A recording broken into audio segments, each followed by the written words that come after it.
Diane back. George Santos, soon to be out. Guys, can you believe he's just been indicted for conspiracy to commit fraud by the feds? I mean, like, the level of persecution that goes on against brave heterodox thinkers is unbearable to me. Is this over the dog thing, or is it like just campaign? I think it's literally everything. I think it's like 13 different counts. They got him on all the shit that people brought up, and now they're like, oh yeah, it turns out all that is illegal. You can't do any of that. He surrendered. I feel like it's probably like a lot of that is probably like, the equivalent to a PED test in sports, where it's not actually a drug test, it's an IQ test. Did you directly spend campaign dollars, which is the biggest IQ test in all American politics. If you directly spend campaign dollars, you're too stupid to do this. If you go legal defense fund or victory fund and then use it to pay for your maid, then you're fine. He should get in front of the court and he should go, Your Honor, in my defense, I did not think I was going to win. This was just another way to get some money illegally, and I was just gonna chill. And then these idiots voted for me, and now you all know who I am, and this is not fair. Because my only real crime was getting elected to Congress, because clearly nobody cared about all the other crimes he was doing. It's 13 counts of wire fraud, money laundering, theft of public funds, and two counts of making materially false statements to the House of Representatives.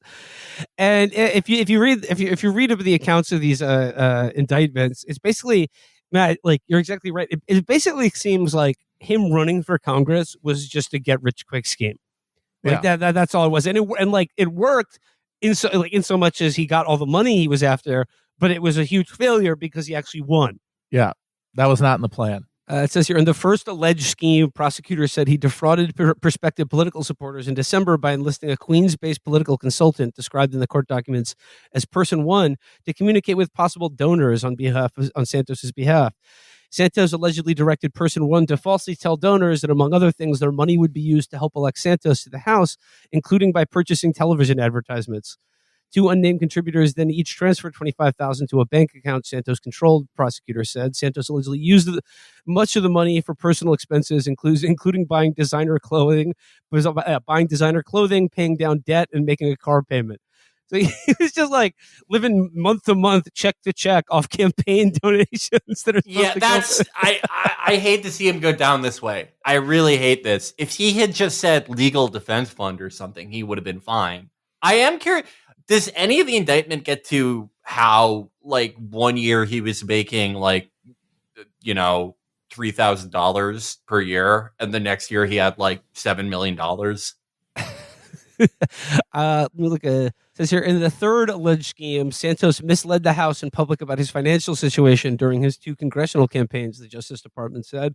During his first campaign in May 2020, Santos allegedly overstated his income and failed to disclose the salary he received from the investment firm, according to the indictment. For his campaign last year, Santos also allegedly overstated his income and assets in financial disclosure documents, including claiming he received $750,000 salary from his Florida-based company, the DeVolder Organization, LLC, as well as dividends. If he is convicted, Santos could face up to 20 years in prison for the top counts. That's too much. That's way too much. Look, do you want, we started out the show having some fun at the expense of the crypt keepers in charge of our democracy. But do you want young people running for office and getting involved in politics or not? Because it seems to me that... Do you want people with grind set is the real question. Yeah. I think it'd be funny if he is removed from office now because of this, and then they have another election, and the Democrats are like, all right, we lost it. We weren't looking last time. We're going to do it. And then they lose to Bagel Boss. Remember him? Shut your mouth. You're not God or my father or my boss. If only, and then he wins, and then the day after the election, and he's won the election, all the Democratic media and staffers are just like, if only there was video of this guy out there. If only we had some Oppo research on this guy, we could have won a winnable seat. Bagel Boss is probably he's probably doing necromancy now, going by the usual right wing ideology pipeline. He's in Varg's party as a necromancer.